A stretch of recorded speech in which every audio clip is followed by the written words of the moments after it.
یوسف د فرعون د خوب تعبیر کوي. د یوسف مصر ته د راتلو نه ډیر وخت وروستو دا د هغه دپاره څومره عجیبه وه چې کله هغه د نیل دریاب او د الوی ښار د خلکو نه ډک ولیده.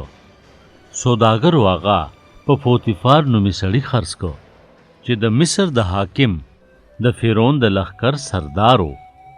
یوسف ډیر ښکلی او ښایسته هلک و. د هغه مالک پوتیفار ډیر زر هغه په خپل کور کې د هر څه مشر کو.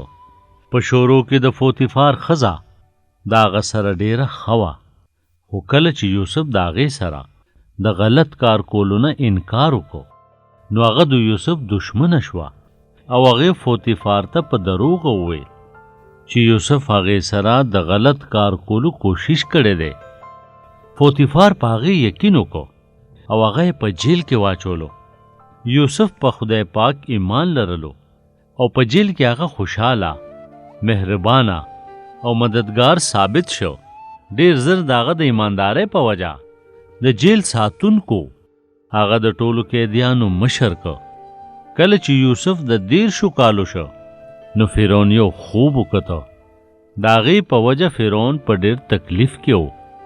د هغه یو خادم هغه ته د یوسف په باره کې وویل.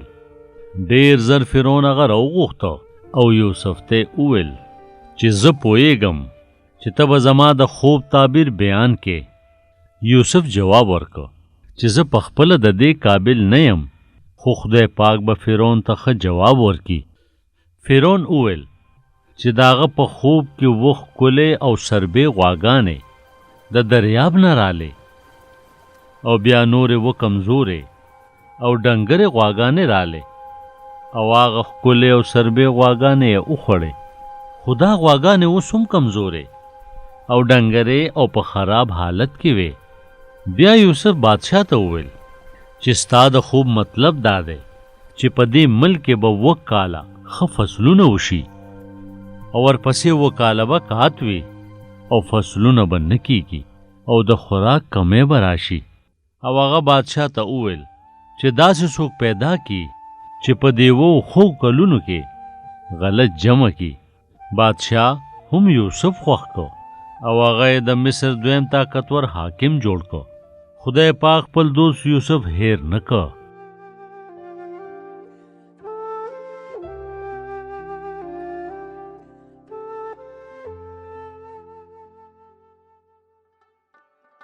ګرانو ماشومانو، تاسو خدا کیسه واورېده، خو زه به اوس د دې کیسې په باره کې ستاسو نه یو څو تپوسونه کوم. څنګه م خوښه ده او تاسو به د هغې صحیح جوابونه راکوئ. ګرانو ماشومانو، ستاسو نه زما ډومبې تپوس دا دی، ولې خلکو یوسف ډیر خوښولو؟ ستاسو نه زما 2م تپوس دا دی، آیا یوسف د فرعون د خوب د تعبیر کولو قابل و؟ او اوس زه ستاسو نه اخري تپوس کوم، یوسف ته د هغه خوب مطلب چا ووی؟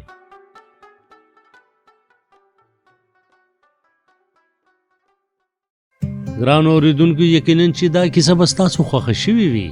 همدغه شان نورو کیسو اورېدلو دپاره تاسو ضرور زمونږ چینل سبسکرایب کړئ او که تاسو دا کیسې بغیر د انټرنیټ نه اورېدل غواړئ یا موږ سره رابطه کول غواړئ نو د پلی سټور نه زمونږ د کیسو ایپ ډاونلوډ کړئ